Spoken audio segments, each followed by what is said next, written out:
প্রিয় ছাত্রছাত্রীরা, আজকে আমি তোমাদেরকে এই ভিডিওর মাধ্যমে ক্লাস 9-এর ইতিহাসের যে প্রশ্নগুলো দেওয়া হয়েছে রায়মার্টিন প্রশ্নচিত্র 2024 সালের, সেখানে তৃতীয় পর্যায়ের মূল্যায়ন অর্থাৎ থার্ড সামেটিভের জন্য স্কুল নম্বর 1, এই 1 নম্বর স্কুলে যে সমস্ত প্রশ্নগুলো আছে পেজ নম্বর 419, সেখানে সমস্ত প্রশ্নের উত্তর আমি আলোচনা করবো আজকে এই ভিডিওর মাধ্যমে।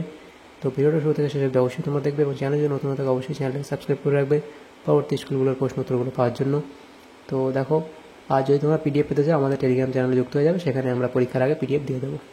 দেখো এখানে 1 নম্বর যে বলা আছে, দেখো বাঁকুড়া জেলা স্কুল, সেখানে প্রথমে 1-এর দাগের 20টা এমসিকিউ প্রশ্ন এখানে দেওয়া হয়েছে, সঠিক উত্তরটি নির্বাচন করো। প্রথম প্রশ্ন, পেইসির চুক্তি অনুসারে স্বেচ্ছা কর দিত কারা? এটা হবে অপশান বি, অর্থাৎ যাজকরা। নেক্সট প্রশ্ন কি বলা আছে, মানুষ স্বাধীন সত্তা নিয়ে জন্মায় কিন্তু সর্বত্রই সে শৃঙ্খলে আবদ্ধ, উক্তিটি কার?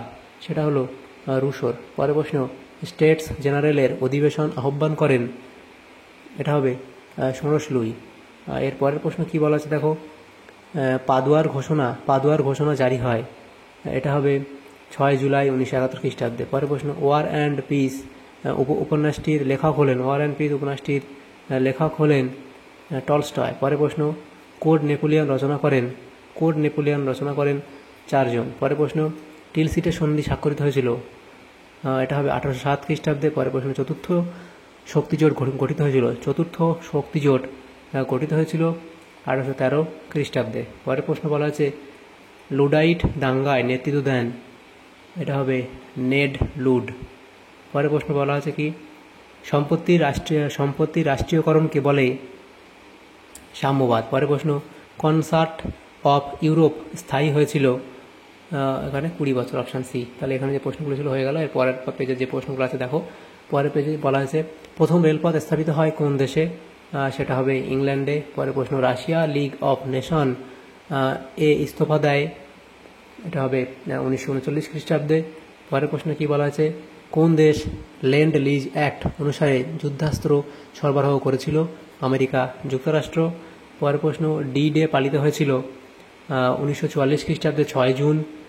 পরের প্রশ্ন, দ্বিতীয় বিশ্বযুদ্ধের সময় মার্কিন রাষ্ট্রপতি ছিলেন? Franklin Delano Roosevelt. League of Nations এর সদর কার্যালয় অবস্থিত? সেটা হবে জেনেভায়, অপশান ডি। পরের প্রশ্ন, লিগ অফ নেশনস এর প্রথম মহাসচিব কে? এটা হবে এরিক ড্রুমন্ড। পরের প্রশ্ন, সম্মিলিত জাতিপুঞ্জ প্রতিষ্ঠার প্রথম ধাপ হলো আটলান্টিক চার্টার। পরের প্রশ্ন, জাতিপুঞ্জের নিরাপত্তা পরিষদের স্থায়ী সদস্য সংখ্যা হলো 5টি। তাহলে এমসিকিউ প্রশ্ন যেগুলো ছিল সেগুলো হয়ে গেল। পরে 2-এর দাগের প্রশ্ন, নিচের প্রশ্নগুলো উত্তর দাও। যে কোনো 16টি প্রশ্নের উত্তর আমাদের এখানে করতে বলা হয়েছে। দেখো, এটা আমরা পরে পেজে আলোচনা করব। তো এখানে 2-এর দাগের প্রশ্ন, নিচের প্রশ্নগুলো উত্তর দাও। 16টি প্রশ্ন 1 নম্বর করে নম্বর বিভাজন করা হয়েছে। প্রথম প্রশ্ন, 2-1 কথা উত্তর দাও। দ্য রাইটস অফ ওমেন 1971 কে রচনা করেছিলেন? তো এখানে তোমাদের এই প্রশ্নের উত্তর হবে অলিম্পেদা গুজ। দেখো, পরের প্রশ্ন দেখো, বলা আছে নেপোলিয়নকে দ্বিতীয় জাস্টিনিয়ান বলে কেন? জাস্টিনিয়ানের মতো, এটা লিখবে যে জাস্টিনিয়ানের মতো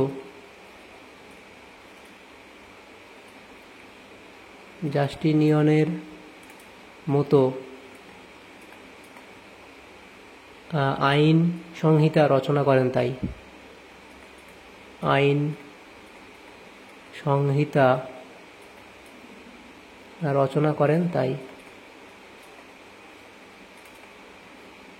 তাকে দ্বিতীয় জাস্টিনিয়ান বলা হয়। পরের প্রশ্ন, ক্রুগার টেলিগ্রাম কাকে বলে?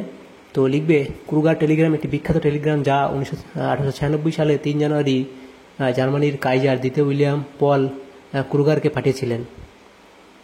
পল ক্রুগার ছিলেন তৎকালীন ট্রান্সভাল রিপাবলিকের প্রেসিডেন্ট, যা আজকের দক্ষিণ আফ্রিকার একটি অংশ। এটা লিখবে। পরের প্রশ্ন দেখা যাচ্ছে, ইউনেস্কো কথার অর্থ কী? ইউনেস্কো শব্দের পূর্ণরূপ হলো United Nations Educational, Scientific and Cultural Organization, জাতিসংঘের শিক্ষা, বিজ্ঞান ও সংস্কৃতি সংস্থা। এই সংস্থাটি 1945 সালে প্রতিষ্ঠিত হয়েছিল। পরের প্রশ্ন ছিল বি, সেখানে সত্য অথবা মিথ্যা নির্ণয় করতে বলা হয়েছে। তো সেখানে দেখো, প্রথম প্রশ্ন, ফ্রান্সের রাজারা ঐশ্বরিক মতবাদে বিশ্বাসী ছিলেন? এটা সত্য। পরের প্রশ্ন, ইউরোপের 13টি জাতি রাষ্ট্র মিলে লিপজিগে যুদ্ধ করেছিল? এটাও সত্য। পরের প্রশ্নে বলা হয়েছে বিশ্ব বিপ্লব ও ঔপনিবেশিক সাম্রাজ্য বিস্তারের কারণ প্রথম বিশ্বযুদ্ধ হয়েছিল, এটা ঠিক। পরের প্রশ্ন কি বলা আছে দেখো, সমৃদ্ধ জাতিপুঞ্জের স্থায়ী সদস্য ছাড়া অন্য কেউ ভেটো ক্ষমতা প্রয়োগ করতে পারে না, এটাও সত্য। তাহলে এখানে যে প্রশ্নগুলো ছিল প্রত্যেকটাই সঠিক। শূন্যস্থান পূরণ করতে দেওয়া হচ্ছে পরে। প্রথম প্রশ্ন বলা আছে কুয়েসনে হলেন একজন ড্যাশপন্থী। কুয়েসনে হলেন একজন ড্যাশপন্থী, এটা হলো ফিজিওক্রান্ট।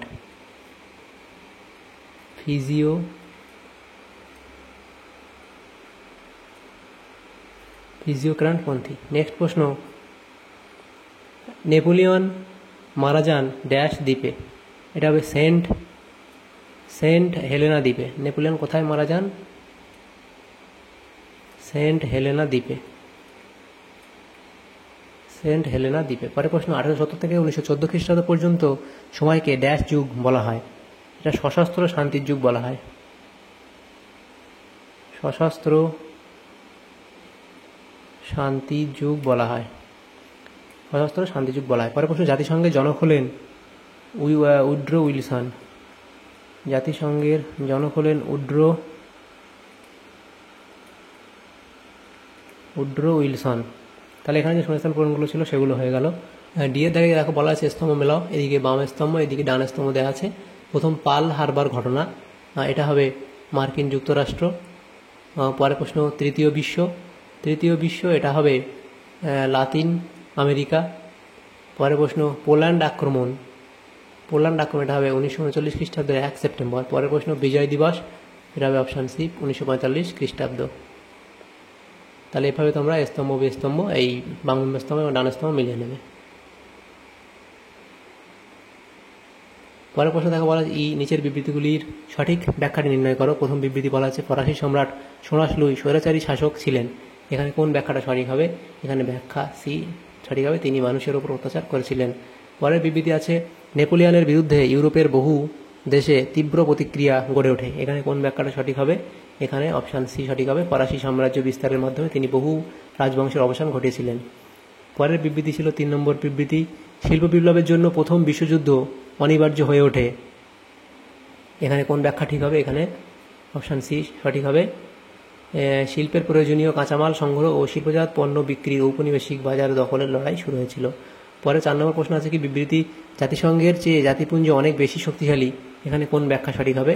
অপশান সি সঠিক হবে, কারণ জাতিসংঘের চেয়ে জাতিপুঞ্জের অনেক বেশি সদস্য রাষ্ট্র রয়েছে। তাহলে এখানে প্রশ্নগুলো হয়ে গেল। এরপরে দেখো যে প্রশ্নগুলো আছে, এর 3 দাগের প্রশ্ন, সেখানে কি বলা হয়েছে 2-3টি বাক্যে উত্তর দাও, যে কোনো 11টি প্রশ্ন উত্তর করতে বলা হয়েছে। প্রথম প্রশ্ন, দার্শনিক ভলতেয়ার কি কি কারণে স্মরণীয়? তোমরা লিখতে পারো দার্শনিক ভলতেয়ার স্মরণীয় কারণ তিনি স্বাধীন চিন্তা ও মুক্তি চিন্তার পক্ষে কথা বলেছেন এবং মানবাধিকার ও ধর্মীয় সহিষ্ণুতার প্রচার করেছেন। এছাড়াও তিনি তার তীক্ষ্ণ ব্যঙ্গাত্মক রচনাগুলোর জন্য প্রসিদ্ধ। পরের প্রশ্ন কি, ফ্রান্সে কেন বিপ্লব রক্ষার আহ্বান করা হয়েছিল? ফ্রান্সে বিপ্লব রক্ষার আহ্বান করা হয়েছিল কারণ বিপ্লবের ফলে প্রাপ্ত অধিকার ও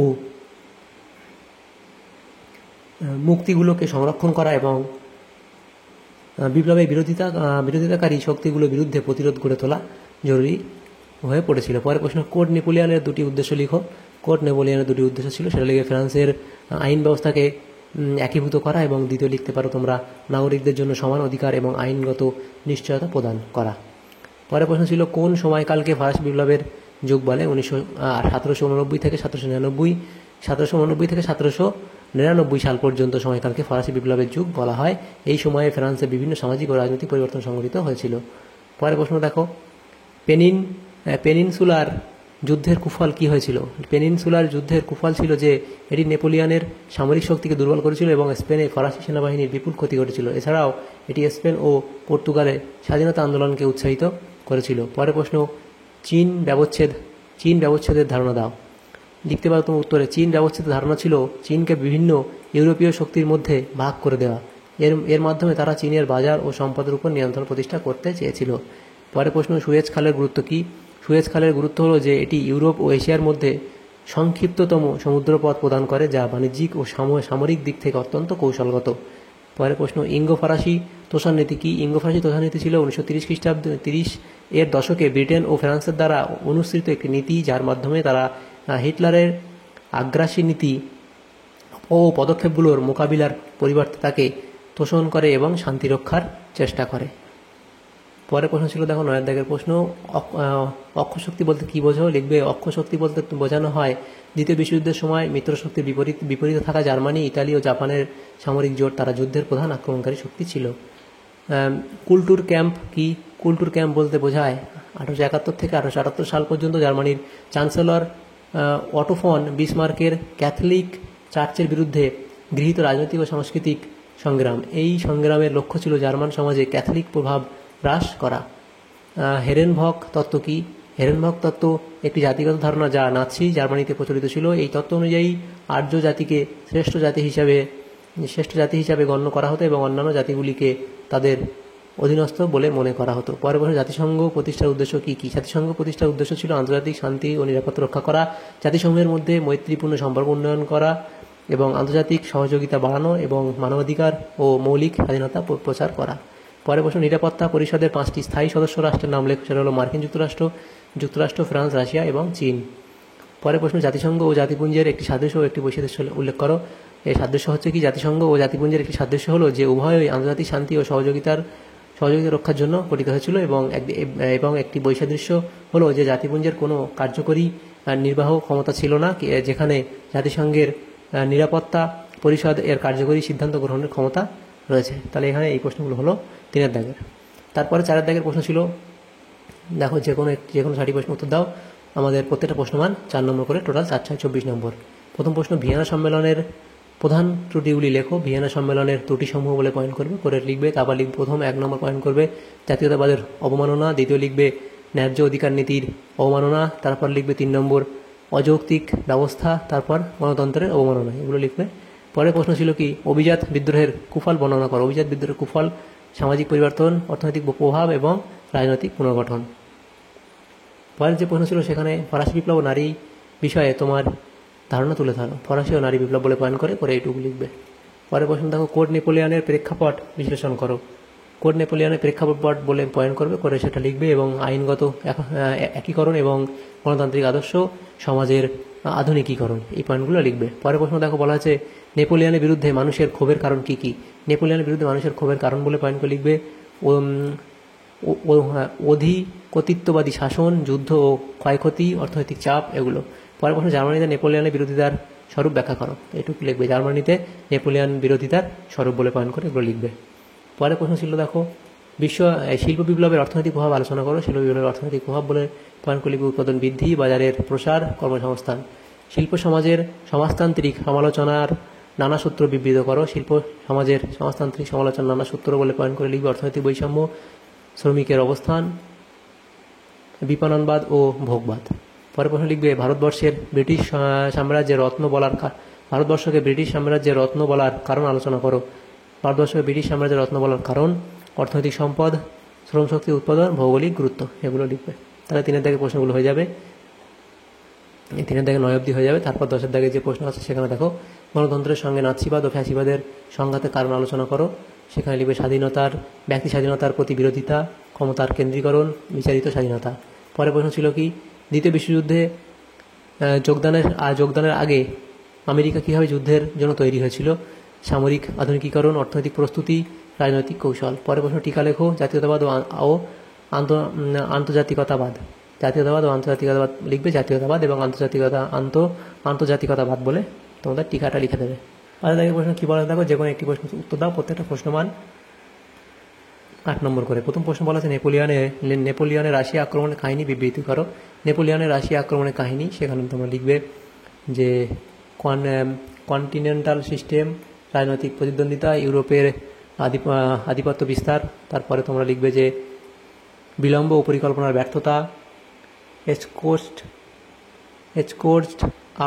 আর্থ পলিসি এবং মস্কো অভিযান, প্রতিকূল আবহাওয়া ও সরবরাহের প্রভাব, তারপর পরিণতি লিখবে শেষ।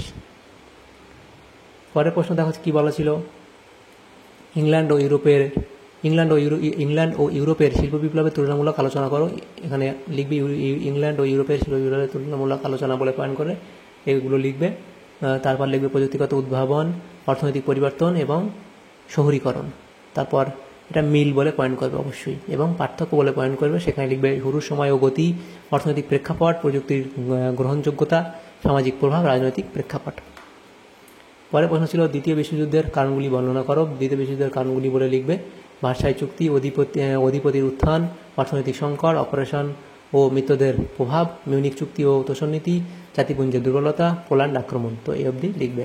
তাহলে দেখো এখানে যে প্রশ্নগুলো ছিল আমাদের সমস্ত প্রশ্নের উত্তর আমরা আলোচনা করলাম আজকে এই ভিডিওর মাধ্যমে।